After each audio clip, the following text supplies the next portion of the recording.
प्यारी प्यारी सात संगत प्यार से बोलिए धन्यकार जी।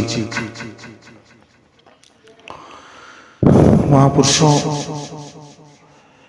दास को एक बात समझ में नहीं आता,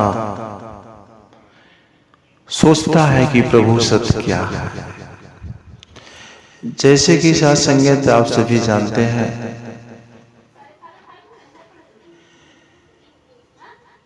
कि पापी भी मरता है, पुजारी भी मरता है, अमीर भी मरता है, गरीब भी मरता है, राजा भी मरता है, भिखारी भी मरता है।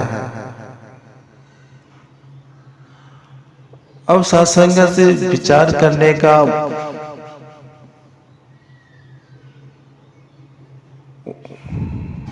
समय है कि हकीकत में सत्य क्या है। कोई महात्मा है वो भी मर गया। कहने का मतलब कि सत्संग यहाँ दुनिया में जो भी है सबको मरना है। हमें इस बात की जानकारी होती है कि भक्ति लोग करते हैं मुक्ति के लिए कि बार बार न जन्मे न बार बार मरे। अब सत्संग सोचिए, किसी का लेटर तो नहीं न आया कि उस फलाना महात्मा जो ब्रह्मलीन हुए उनको मोक्ष मिल गया, उनको मुक्ति मिल गई। किसी का लेटर नहीं आया, बस हमें यह सुनने को मिलता है कि भक्ति करने से इंसान को मुक्ति मिल जाती है और वह 84 लाख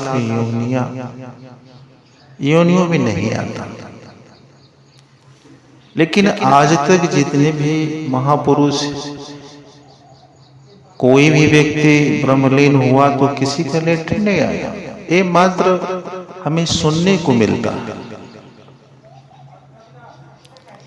दूसरी बात सत्संगत, हम सभी कहते हैं कि ये धन दौलत मेरे किसी काम का नहीं है। हम जाएंगे तो यहां से कुछ लेके नहीं जाएंगे, जैसे आए हैं वैसे चले जाएंगे। लेकिन सत्संगत इसका मतलब ये नहीं हुआ कि हम अपने धन और दौलत को लुटा दें।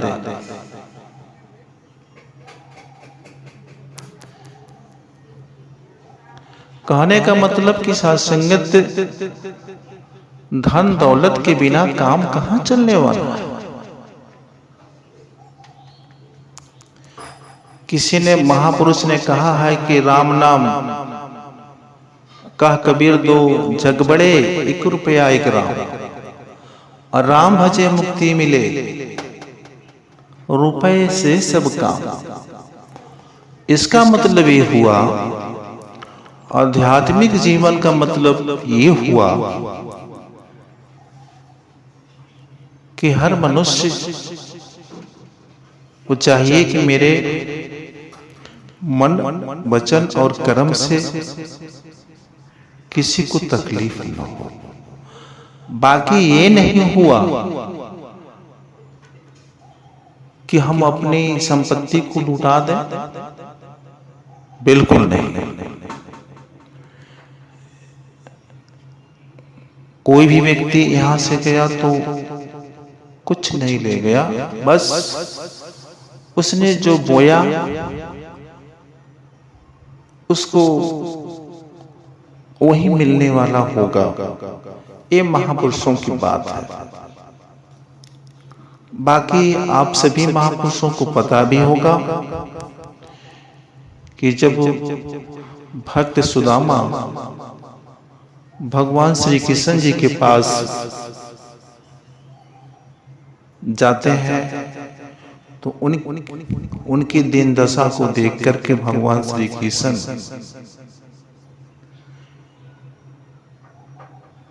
जो वो चावल लेकर गए थे, भक्त सुदामा जी वो अपने हाथों से 2 मुट्ठी खाए। वो जो उनकी धर्मपत्नी जी थी, तीसरे बार में उनका हाथ पकड़ लिया। क्यों हाथ पकड़ लिया? मात्र इसलिए कि प्रभु सब कुछ आप दे देंगे तो फिर आपके पास क्या बचेगा। बस असंगत यही मतलब है कि हमारे कर्मों का ही फल हमें मिलने वाला है। दूसरी बात ये हम कभी नहीं सोचें कि हमें मुक्ति मिलेगी या नहीं मिलेगी, ये हम नहीं जानते। न तो किसी का लेटर आया है कि उस महात्मा को मुक्ति मिल गई।